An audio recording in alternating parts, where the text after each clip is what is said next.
Praise the lord. ప్రభు అయిన యేసుక్రీస్తు నామములో ఈ కార్యక్రమాలు వీక్షిస్తున్న మీ అందరికీ మా పరమ యెరూషలేము పరిశుద్ధ సంఘమును బట్టి దేవాది దేవునికి మహిమ కలుగునుగాక. దేవుని కృపను బట్టి మరి ఈ ఉదయకాలము ప్రతి ఒక్కరము దేవుని వాక్యాన్ని జాగ్రత్తగా వీక్షించటం, మీరు వీక్షించటమే కాదు ఇతరులకు కూడా షేర్ చేయండి. పరిశుద్ధ గ్రంథములో నుంచి ఈ పూట వాక్యము యెషయా గ్రంథము 43వ అధ్యాయము 13వ వచనం. ఈ దినమున మొదలుకొని నేను ఆయనను నా చేతిలో నుండి విడిపించబడగలిగిన వాడెవడు? నేడు నేను కార్యములు చేయగా త్రెప్పగలిగిన వాడెవడు?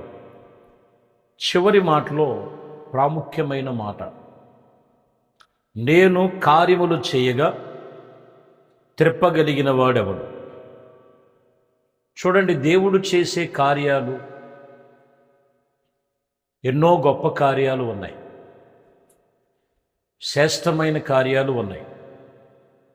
ఆయన కార్యములు చేయగా త్రెప్పగలిగిన వారెవరు? మనుషుల కార్యాలు అవి వ్యర్థమైనవి అని బైబిల్ చెప్తుంది. మనుషుల ఆలోచన ప్రయత్నాలన్నీ కూడా వ్యర్థమే. దేవుడు కార్యాలు, నేను కార్యములు చేయగా త్రిప్పగలిగిన వాడెవడు? ఆయన చేసే కార్యాలు అన్ని గొప్ప కార్యాలు ఉన్నాయి మన జీవితంలో. ఇంతకుముందు చేశారు, ఇప్పుడు కూడా చేయబోతున్నటువంటి కార్యాలు ఎన్నో మన జీవితాల్లో ఉన్నాయని ఈ మూలవాక్యం చెప్తుంది. ఆదికాండములో మనం చదువుతున్న మాటలు 41వ అధ్యాయములో 32వ వచనం.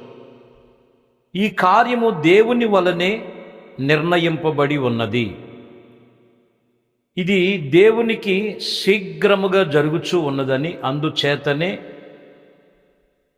ఆ ఫరోకు కల రేపబడినట్లుగా రాయబడి ఉన్నది. ఇక్కడ యేషేబు చెప్తున్నటువంటి మాటలు చూస్తే ఈ కార్యములు దేవుని వలనే నిర్ణయించబడి ఉన్నది. ఫరోకు ఒక కల వచ్చింది, ఆ కలగా అన్నాడు, మర్చిపోయాడు. ఇప్పుడు ఆ కలభావమును గురించి యేషేబు చెప్పాలి. యేషేబు చెప్తున్నటువంటి విషయంలో మనం చాలా జాగ్రత్తగా గమనిస్తే ఇక్కడ అంటాడు, ఈ కార్యము దేవుని వలన నిర్ణయించబడి ఉన్నది, ఇది దేవుడే శీఘ్రముగా జరిగించును. ప్రతి ఒక్కరు కూడా గమనించాలి. నువ్వు ఏ కార్యములు పెట్టుకున్నా ఈ ఉదయం, నువ్వు ఏది తలపెట్టినా ప్రతి ఒక్క కార్యము దేవుడి వలన మాత్రమే జరుగుతుంది. దేవుడే జరిగించువాడు, మనం జ్ఞాపకం చేసుకోవాలి. ఎందుకని అంత ఖచ్చితంగా చెప్తున్నామనంటే, పరిశుద్ధ గ్రంథము బైబుల్ చెప్తున్న మాట ప్రసంగి గ్రంథములో 2వ అధ్యాయము 22వ వచనములు చదివితే, సూర్యుని కింద నరునికి తటస్థించుచున్న ప్రయత్నములు మంతట చేతనే, వాడు తలంపులు కార్యములన్నిటి చేతనే వానికి ఏమీ దొరుకుచున్నదని చెప్పాడు. ఏమీ దొరకదు, వ్యర్థమైపోతుంది వాళ్ళ ప్రయాస అంతా. వాళ్ళకి ఎన్నో తటస్థిస్తూ ఉంటుంది కార్యాలు. ఇవి చేద్దాం, అవి చేద్దాం, ఇలాగే వెళ్దాం, అలాగే వెళ్దాం, ఏదో చేద్దాం. ఎందుకంటే ఈ కార్యములు దేవుడు వలన మాత్రమే. ఈరోజు వాక్యం చెప్తున్న మాట అదే, నేను కార్యములు చేయగా త్రెప్పగలిగిన వాడెవడు? ఎవ్వరు తెప్పలేరు. ఈ కార్యములన్నీ దేవుడే జరిగించునుగాక. మనం చూద్దాం పరిశుద్ధ గ్రంథములో నుంచి మరొక మాట. 64వ అధ్యాయము 4వ వచనం. యెషయా గ్రంథం, తన కొరకు కనిపెట్టిన వానికి విషయములో నీవు తప్ప తన కార్యములు సఫలము చేయగలిగిన మరొక దేవుడు ఎవడును లేకపోవునని చెప్పాను. ఇక్కడ మీరు గమనించాలి, నీవు తప్ప తనకు కావలసినటువంటి కార్యములు సఫలపరిచేవాడు, తన కార్యములు సఫలపరిచే దేవుడు. చూడండి, మొదటిగా చెప్తున్న మాట, తన కార్యములన్నీ కూడా సఫలపరచగలిగిన దేవుడు ఆయన. అందుకే నేను వాక్యం చెప్తున్న మాట, ఎటువంటిదైన దేవుడి మీదనే మనం మోపబడాలి. దేవుని యందు విశ్వాసము గలవారై ఉండాలి. ఆ సర్వశక్తి కలిగిన దేవునికి అసాధ్యమైనది ఏమీ లేదు. ఆయనే, నీవు తప్పే మరొకరు లేరు. గొప్ప కార్యములు, తన కార్యములన్నీ సఫలము చేయగలిగిన వాడు, సర్వశక్తి కలిగిన దేవుడు ఆయన. కాబట్టి నీ కార్యములు ఏదైనప్పటికీ సఫలమై ఉండాలంటే వాటి విషయములో కీర్తనకారుడు రాసినటువంటి దావీదు కీర్తనలో 37వ కీర్తన 5వ వచనం చూద్దాం. నీ మార్గములు యెహోవాకు అప్పగించుకొనుము, నీవు ఆయనను నమ్ముకొనుము, ఆయన నీ కార్యములు నెరవేర్చు. మొదటిగా నీ కార్యములన్నీ ఆయన నెరవేర్చాలంటే నీ మార్గములు తప్పకుండా దేవునికి అప్పజెప్పాలి. నీ ఆలోచనలు, నీ తలంపులు, నీ క్రియలు, నీ సమస్తమును కూడా దేవునికి అప్పజెప్పాల. అప్పగించగలిగితే నీ కార్యములన్నీ కూడా ఆయన నెరవేర్చగలిగినటువంటి దేవుడు, సర్వశక్తి కలిగిన దేవుడు. కాబట్టి ఇక్కడ దావీదు చెప్తున్న మాట, నీ మార్గములన్నీ యెహోవాకు అప్పగించుము, ఆయన నీ కార్యములన్నీ నెరవేర్చగలిగినవాడు. 57వ అధ్యాయం 2వ వచనం కీర్తన గ్రంథంలో చదివితే, మహోన్నతుడైన దేవునికి, నా కార్యములు సఫలము చేయు దేవునికి నేను మొరపెట్టుచున్నాను. చూశారండి, ఇక్కడ భక్తుడు రాయబడిన మాటల్లో మహోన్నతుడైనటువంటి దేవునికి, నా కార్యములన్నీ నెరవేర్చేటువంటి దేవునికి నేను మొరపెడుతున్నాను. ఈరోజు వాక్యములు సెలవిస్తున్నటువంటి మాటలవే. నేను కార్యములు చేయగా త్రిప్పగలిగినటువంటి వారెవరు? మొదటిగా కార్యములు జరగాలంటే ఇదిగో, ఇది దేవుని వలన మాత్రమే కలుగుతుంది.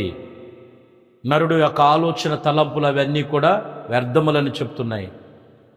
నీ కార్యములన్నీ సఫలపరచువాడు దేవుడే. ఎప్పుడు సఫలపరచబడుతున్నాయి అనేది వాక్యం చెప్తున్న మాట. దైవజనుడు, ఆ దేవుని యందు భక్తి కలిగినటువంటి దావీదు చెప్పినటువంటి మాటలు, నీ మార్గములన్నీ దేవునికి అప్పగించుకోగా దేవుడే నా కార్యములు నెరవేరుస్తున్నాడు. మరొక చోట్ల దేవునికి నేను మొరపెట్టగా ఆయనే నా కార్యములన్నీ నెరవేరుస్తాడు. ఈ నెలలో స్కూల్స్ విషయములో, కాలేజెస్ విషయములో, మరొక క్లాసుల్లోకి వెళుతూ ఉండగా, లేకపోతే మరొక మరి నూతనంగా క్లాసుల నుంచి కాలేజీలకు వెళుతూ ఉండగా ఈ కార్యములు నిజమే కదా. చదువులు అనేది చదువులు ఒక ఉన్నతమైనటువంటి స్థితిలోకి వెళ్ళాలన్నా, లేకపోతే ఒక వివాహ కార్యాలు జరగాలన్నా, ఒక శుభకార్యాలు జరగాలన్నా, ఇవన్నీ కూడా నీ పట్ల జరిగించేవాడు మన దేవుడైన యెహోవాయే. అయితే నువ్వు ఆయనకి మొరపెట్టేవాడిగా ఉండు. నీ మార్గములనగా నీ ఆలోచనలన్నీ దేవునికి అప్పజెప్పు.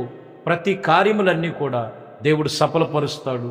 దేవుడు నీ పట్ల ఒక ప్రణాళిక ఉంది, నీ కుటుంబం పట్ల ఒక ప్రణాళిక ఉంది. నీ కార్యములన్నీ కూడా ఆయన ద్వారా, యేసుక్రీస్తు ద్వారా నీకు సఫలము కలుగునుగాక. ఆమేన్.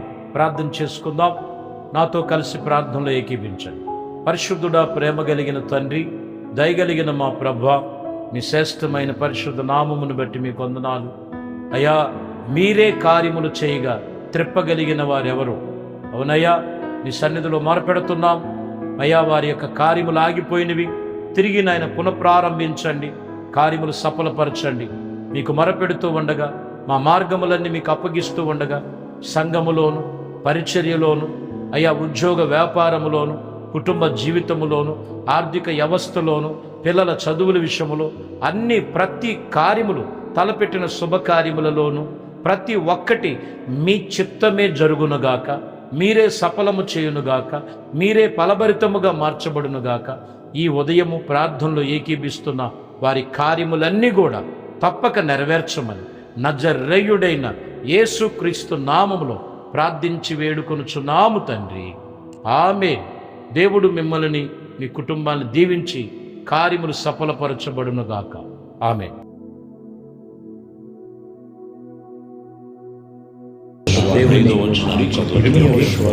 పరిశుద్ధ